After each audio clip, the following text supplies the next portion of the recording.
لیکن ایک راستہ ضرور ہے۔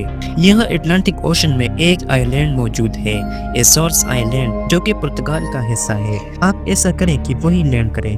پائلٹس یہ بات سنتے ہی اسی جزیرے کے کنٹرول ٹاور سے رابطہ کرتے ہیں کہ آپ لوگ ہمیں پرمیشن دیجیے کہ ہم یہاں لینڈ کریں، کیونکہ ہمارے پاس فیول بہت ہی کم ہے، اور اگر آپ ہمیں اجازت نہیں دیں گے تو ہم سمندر میں گر جائیں گے۔ لیکن مسئلہ یہ تھا کہ پلین میں فیول بہت ہی کم تھا، اور اسی آئی لینڈ تک پہنچنا پلین کے لیے انتہائی مشکل تھا۔ پائلٹس کنٹرول ٹاور سے مسلسل رابطے میں تھے، ان کو بتاتے ہیں کہ پلین بہت ہی تیزی سے فیول کنزیوم کرتا ہے، اور ہمارے اندازے کے مطابق فیول لیک ہو رہا ہے۔ پلین میں چاہے جو بھی مسئلہ آ جائے، لیکن پائلٹس کوشش کرتے ہیں کہ اسی مسئلے کے بارے میں پیسنجرز کو نہ بتایا جائے، اور اسی طرح ہماری کہانی میں بھی ہو رہا ہے۔ پیسنجرز اب بھی میوزک سن رہے ہیں اور سو رہے ہیں، صرف اور صرف پائلٹس، کریو ممبر اور کنٹرول ٹاور کو پتا ہے کہ پلین ایک بہت ہی سیریس مسئلے کا شکار ہو چکا ہے۔ پائلٹس اپنی بھرپور کوشش کرتے ہیں کہ پیسنجرز کو کچھ پتا نہ چلے، لیکن اچانک ایک زوردار آواز آتا ہے، اور اسی آواز سے سارے پیسنجرز گھبرا جاتے ہیں۔ جب پیسنجرز ونڈو سے باہر دیکھتے ہیں تو پتا چلتا ہے کہ پلین کے رائٹ سائڈ کے انجن پر آگ لگ گیا ہے۔ پلین کے فیول لیک کا شک اب حقیقت میں بدل گیا۔ اسی آواز سے پلین میں بیٹھے پیسنجر سب گھبرا گئے۔ انہوں نے اپنی آنکھوں سے سب کچھ دیکھا کہ پلین کے انجن میں آگ لگ گیا ہے۔ بس اسی وجہ سے پلین میں افراتفری پھیل گیا اور سب پیسنجرز ڈرنے لگے۔ کریو ممبرز اپنی پوری کوشش کرتے ہیں، لوگوں کو تسلی دیتے ہیں، لیکن وہ اپنی آنکھوں سے آگ دیکھ رہے ہیں اور سارے لوگ گھبرا رہے ہیں۔ پلین رات کے اندھیرے میں اٹلانٹک اوشن کے بالکل اوپر، اور انجن پر آگ بھی لگ گیا ہے، اور اب پلین آہستہ آہستہ نیچے آ رہا ہے۔ پائلٹس کنٹرول ٹاور سے مسلسل رابطے میں تھے، ان کو بتایا جاتا ہے کہ پلین کے انجن پر آگ لگ گیا ہے۔ کنٹرول ٹاور یہ بات سنتے ہی ریسکیو ٹیم کا انتظام کرتے ہیں اور ایئرپورٹ پر ریسکیو ٹیم کو بھیج دیتا ہے۔ پلین کا ایک انجن خراب ہو چکا تھا، لیکن دوسرا انجن ابھی تک ٹھیک تھا، لیکن اب وہ دوسرا انجن بھی خراب ہو گیا، جس سے پلین کا سارا سسٹم ڈیمیج ہو گیا اور پلین میں مکمل اندھیرا ہو گیا۔ لیکن اب بھی کاکپٹ میں موجود آٹومیٹک ٹربائن کچھ نہ کچھ کام کر رہا تھا، جس سے پائلٹ کنٹرول ٹاور سے رابطے میں تھے۔ پلین اب بھی ایئرپورٹ سے 120 کلومیٹر دور ہے، اور پلین کا الٹیچیوڈ 30,000 فیٹ ہے۔ جب پائلٹس کو یہ اندازہ ہو گیا کہ اب ایئرپورٹ تک پہنچنا کافی مشکل ہے، تو انہوں نے کنٹرول ٹاور سے رابطہ کیا اور انہیں بتایا کہ 10-12 منٹ میں یا تو ہم ایئرپورٹ پر لینڈ کر جائیں گے یا سمندر میں کریش کر جائیں گے، کیونکہ پلین آہستہ آہستہ نیچے آ رہا ہے۔ جب پلین اور ایئرپورٹ کے درمیان کا فاصلہ صرف اور صرف 15 کلومیٹر رہ گیا، تو اسی وقت پلین کا الٹیچیوڈ 13,000 فیٹ تھا، جبکہ یہ الٹیچیوڈ 3,000 فیٹ ہونا چاہیے تھا، اور اب بھی لینڈ کرنا کافی مشکل تھا۔ لیکن جیسا کہ ہم نے ویڈیو کے شروع میں آپ کو بتایا کہ پائلٹس اس وقت کے سب سے بہترین پائلٹس تھے، تو انہوں نے ایک زبردست ٹرک اپنایا۔ انہوں نے پلین پر 360 ڈگری کا ایک چکر لگایا، مطلب انہوں نے کسی نہ کسی طریقے سے پلین کو گھما کے پلین کا الٹیچیوڈ کافی حد تک کم کیا۔ اسی ٹرک سے پلین کا الٹیچیوڈ 13,000 فیٹ سے 5,000 فیٹ تک کم ہو گیا۔ پلین ایئرپورٹ کے بالکل قریب آ چکا تھا، لیکن اب بھی لینڈ کرنا کافی خطرناک تھا، کیونکہ یہ الٹیچیوڈ 3,000 فیٹ ہونا چاہیے تھا، نہ کہ 5,000۔ تو پائلٹ نے ایک اور ٹرک اپنایا۔ اس بار انہوں نے پلین پر ایس ٹرن کا چکر لگایا۔ اسی ٹرک سے پلین کا الٹیچیوڈ بالکل نارمل ہو گیا۔ اب پلین لینڈ کرنے کے لیے بالکل تیار تھا۔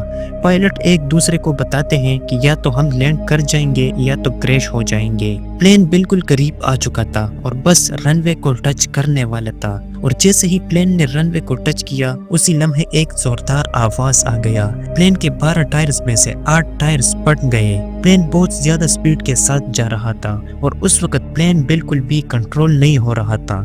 پلین کو کنٹرول کرنا بہت مشکل ہو چکا تھا، لیکن پائلٹس نے کسی نہ کسی طریقے سے پلین کو کنٹرول کیا اور پلین رک گیا۔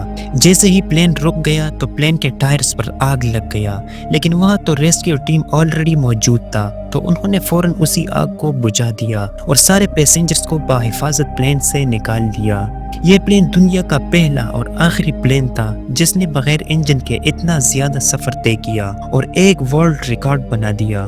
جب انویسٹیگیشن ٹیم نے پلین پر ریسرچ کیا تو پتہ چلا کہ پلین میں ایک پرزہ تبدیل کیا گیا تھا، وہ کسی دوسرے پلین کا تھا جو کہ اچھے طریقے سے فٹ نہیں کیا گیا تھا، جس کی وجہ سے وہاں وائبریشن پیدا ہوا۔ اسی کے ساتھ فیول کے پائپ نے وائبریشن برداشت نہ کیا اور فیول لیک ہو گیا۔ امید ہے کہ آپ لوگوں کو یہ ویڈیو کافی پسند آئی ہوگی۔ پلیز ہمارے چینل کو ضرور سبسکرائب کیجئے اور اسی ویڈیو کو ضرور لائک کیجئے۔ تو اب اگر آپ لوگ اسی طرح کا ایک ریئل ویڈیو دیکھنا چاہتے ہیں تو اسی ویڈیو پر کلک کریں، میں آپ لوگوں کے ساتھ وہیں پر ملوں گا۔ تھینک یو سو مچ، اللہ حافظ۔